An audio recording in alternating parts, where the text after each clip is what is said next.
بسم اللہ الرحمن الرحیم۔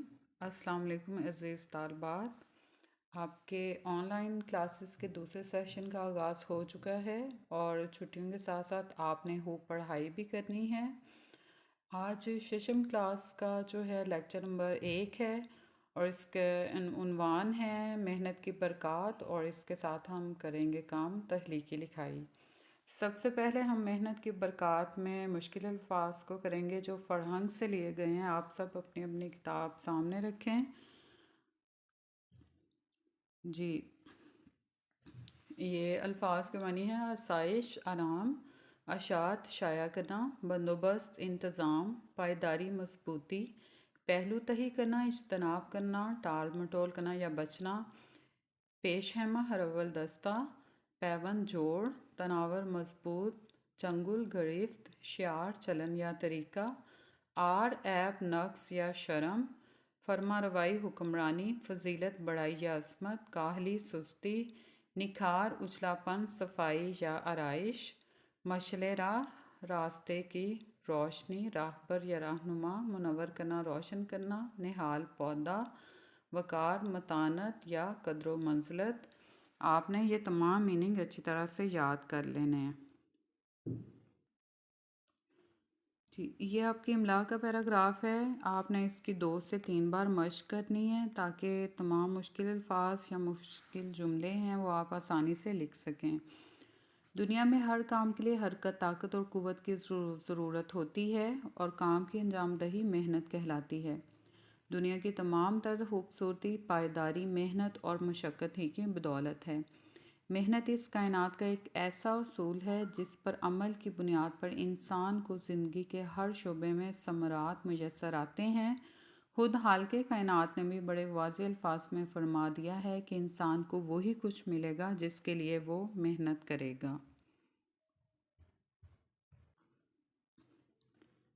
جی، یہ ہمارا یونٹ نمبر ہے 16، محنت کی برکات۔ اس کی ہم ریڈنگ کریں گے۔ سب سے پہلے اس میں آنے والے مشکل الفاظ کے معنی ہیں۔ مشکل الفاظ ہیں، معنی ہم پہلے کر چکے ہیں۔ چنگل، کاہلی، آسائش، عار، نہال، پائیداری، پیوند اور پہلو تہی۔ اب ریڈنگ ہے صفحہ نمبر 80 پر، آپ بھی اپنی کتابیں سامنے رکھیں۔ دنیا میں ہر کام کے لیے حرکت، طاقت اور قوت کی ضرورت ہوتی ہے اور کام کی انجام دہی محنت کہلاتی ہے۔ دنیا کی تمام تر خوبصورتی پائیداری یعنی مضبوطی محنت اور مشقت ہی کی بدولت ہے، یعنی بدولت کی وجہ سے ہے۔ محنت اس کائنات کا ایک ایسا اصول ہے جس پر عمل کی بنیاد پر انسان کو زندگی کے ہر شعبے یعنی ہر حصے میں ثمرات میسر آتے ہیں۔ ثمرات، فائدے۔ خود خالق کائنات اللہ تعالیٰ نے بھی بڑے واضح الفاظ میں فرما دیا ہے کہ انسان کو وہی کچھ ملے گا جس کے لیے وہ محنت کرے گا۔ مذہبی اعتبار سے بھی ایک کاہل اور سست اور بے عمل انسان معاشرے کے لیے قابل قبول نہیں۔ اسلام کی تعلیمات میں کام کرنے والے کو اللہ کا دوست کہا گیا ہے۔ خود ہمارے نبی صلی اللہ علیہ وسلم اپنا ہر کام اپنے ہاتھ سے کرنے میں فخر محسوس کرتے، اپنے جوتے خود گانٹھتے یعنی سی لیتے اور پھٹے کپڑوں کو پیوند بھی خود لگایا کرتے تھے۔ پیوند کا مطلب ہے جوڑ۔ مسجد نبوی کی تعمیر میں حضور صلی اللہ علیہ وسلم نے صحابہ کرام کے ساتھ مل کر پتھر اٹھائے اور غزوہ خندق کے موقع پر خود بھی خندقیں کھودنے کا کام سر انجام دیا۔ اس سے یہ ثابت ہوتا ہے کہ حضور صلی اللہ علیہ وسلم نے ہمارے لیے ایک مثال اور نمونہ دیا کہ کوئی بھی کام خود کرنے میں۔ اب صفحہ نمبر ہے آپ کا 81۔ عار محسوس نہیں کرنی چاہیے۔ عار کا مطلب ہے شرم یا عیب یا نقص۔ پاکستانی ہونے کی حیثیت سے اگر ہم غور کریں تو یہ بات واضح ہوگی کہ تحریک پاکستان میں شامل کئی شخصیات ایسی ہیں جن کی زندگی ہمارے لیے مشعل راہ یعنی ہماری رہنما ہے۔ سر سید احمد خان، قائد اعظم اور علامہ اقبال سمیت دیگر قومی رہنما منہ میں سونے کا چمچ لے کر پیدا نہیں ہوئے تھے۔ انہوں نے حصول تعلیم یعنی تعلیم کے حاصل کرنے اور پھر حصول مقصد کے لیے دن رات محنت کی۔ اسی محنت کا نتیجہ ہے کہ انہوں نے نہ صرف اپنا اور اپنے والدین کا نام روشن کیا بلکہ برصغیر کے مسلمانوں کے لیے ایک الگ وطن کے خواب کو عملی صورت بھی دی۔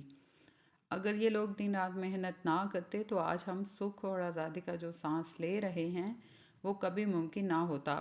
ہم انگریزوں کی غلامی کے بعد ہندوؤں کی غلامی کے چنگل یعنی ان کی گرفت میں ہمیشہ کے لیے پھنس گئے ہوتے۔ برصغیر پاک و ہند میں اسلام کی تبلیغ و اشاعت، تبلیغ کا مطلب پھیلانا، اشاعت شائع کرنا، تبلیغ و اشاعت کا کام کرنے والے بزرگان دین نے کئی سال حصول علم میں صرف کیے یعنی لگا دیے۔ ہزاروں میل سفر کر کے ہندوستان آئے اور لوگوں کے دلوں کو اللہ تعالیٰ کے دین کی روشنی سے منور کیا یعنی ان کو روشن کیا۔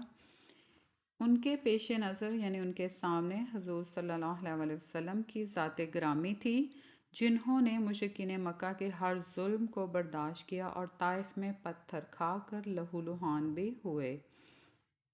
یہ لوگ اگر محنت نہ کرتے، ہاتھ پر ہاتھ رکھ کر بیٹھ جاتے تو آج سارا عالم اسلام کی تعلیمات سے محروم ہوتا۔ انسان کی حیثیت ایک پودے کی سی نہیں کہ ایک ہی جگہ پر کھڑے کھڑے تناور یعنی مضبوط درخت بن جائے۔ انسانی زندگی میں نکھار یعنی اجلا پن، معیار اور وقار کا مطلب ہے متانت یا قدر و منزلت محنت ہی سے آتا ہے، اور کوئی شخص ایسا نہیں جو بغیر محنت و مشقت کے کامیابی و کامرانی کا دعویٰ کرے۔ دنیا میں جس نے بھی شہرت، عزت اور نام کمایا وہ محنت ہی کا ثمر تھا۔ ثمر یعنی پھل یا نتیجہ تھا۔ جس انسان نے محنت کو اپنا شعار یعنی طریقہ بنایا اسی نے مقام و مرتبہ اور عظمت پائی۔ کسان کی مثال لے لیں، اگر وہ محنت کرنا چھوڑ دے، کھیتی باڑی نہ کرے تو خوراک کا بندوبست کیوں کر ممکن ہوگا؟ آج کا انسان اپنی زندگی میں جن آسائشات یعنی آرام اور سہولتوں کے مزے لوٹ رہا ہے وہ سائنسی ایجادات کی بدولت ہیں، ان کی وجہ سے ہیں، اور سائنسی ایجادات انسان کی محنت ہی کا ثمر یعنی پھل ہیں۔ جن افراد اور اقوام نے محنت کی وہ دنیا کی ترقی یافتہ قوموں کی صف میں شامل ہو گئیں۔ جنہوں نے محنت اور مشقت سے پہلو تہی کی یعنی ان ٹال مٹول کی، انہیں معاشرے اور دنیا میں کچھ بھی حاصل نہ ہو سکا۔ اب آپ کا صفحہ نمبر ہے 82۔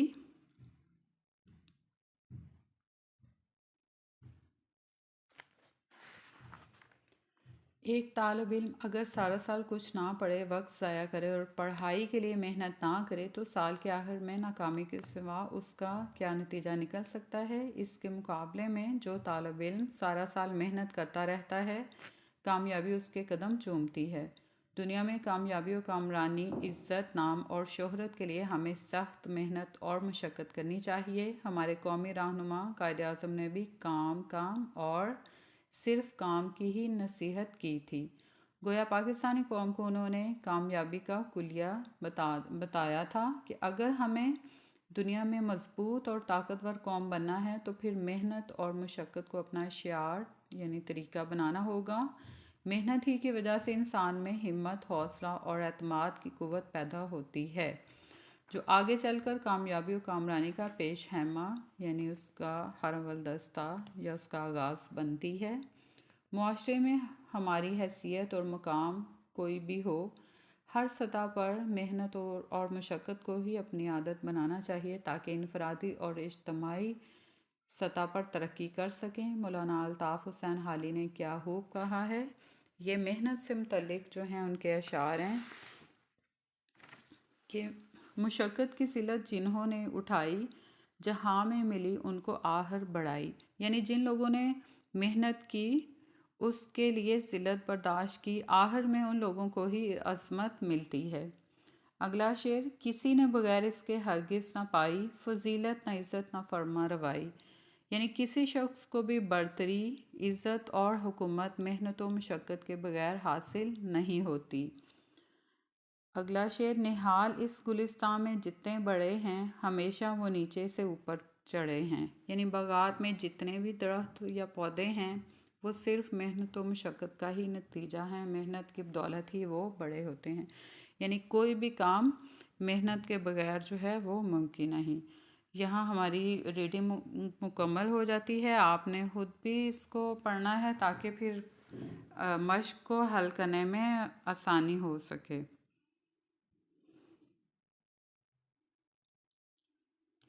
جی طالبات، اب ہمارا ہے تخلیقی لکھائی، اس کا عنوان ہے میرے پسندیدہ کپڑے۔ اور تخلیقی لکھائی کا جو مقصد ہے وہ یہ ہے کہ طالبات کی ذہنی نشو و نما کے ساتھ ساتھ ان کی صلاحیتوں کو نکھارنا ہے اور انہیں خود لکھنے کے قابل بنانا ہے۔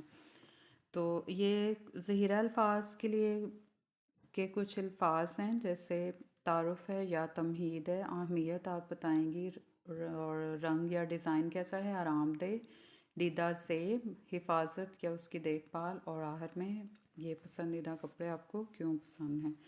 تو یہ تو آپ کو میں ایک تھوڑا سا ہنٹ دے دیتی ہوں کہ جس کی مدد سے آپ ایک پیراگراف لکھیں گی جو ایک تقریباً ایک صفحے کا ہونا چاہیے۔ یعنی سب سے پہلے تمہید میں یا تعارف میں آپ بتائیں گی کہ ہر انسان کی کوئی نہ کوئی چیز پسند ہوتی ہے جو کچھ خوبیوں کی وجہ سے اسے دوسری چیزوں سے زیادہ پسند اور اہم ہوتی ہے۔ پھر آپ اپنے کپڑوں کا رنگ اور ڈیزائن کے بارے میں بتائیں گی کہ یہ کپڑے خوبصورت ہونے کے ساتھ ساتھ آرام دہ بھی ہیں، دیکھنے میں یہ کپڑے بہت دیدہ سے ہیں، یعنی اس کا کپڑا اور سلائی بہت اچھی طرح سے کی گئی ہے، اور آپ خود ان کپڑوں کو بہت حفاظت سے رکھتی ہیں، خراب ہونے نہیں دیتی، دھلائی اور استری کرتے ہوئے احتیاط سے کام لیتی ہیں، اور آخر میں ان تمام خوبیوں کی وجہ سے یہ کپڑے آپ کو پسند ہیں۔ اس طرح سے آپ نے ایک پیراگراف کو مکمل کر دینا ہے، اور ایک بامعنی جو ہے وہ آپ پیراگراف لکھیں گی۔ اور لیکچر کے اختتام پر ہے گھر کا کام۔ سب سے پہلے آپ فرہنگ میں جو الفاظ ہیں ان کے معنی آپ نے یاد کر لینے ہیں، املا کی مشق کر لینی ہے، یعنی 2 سے 3 بار لکھنا ہے، سبق کی ریڈنگ بھی کرنی ہے، اور تخلیقی لکھائی کا پیراگراف جو ہے وہ لکھنا ہے۔ امید ہے کہ آپ کو پورے سبق کی، پورے کام کی اچھی طرح سے سمجھ آ گئی ہوگی۔ اللہ تعالی ہم سب کا حامی و ناصر ہو۔ اللہ حافظ۔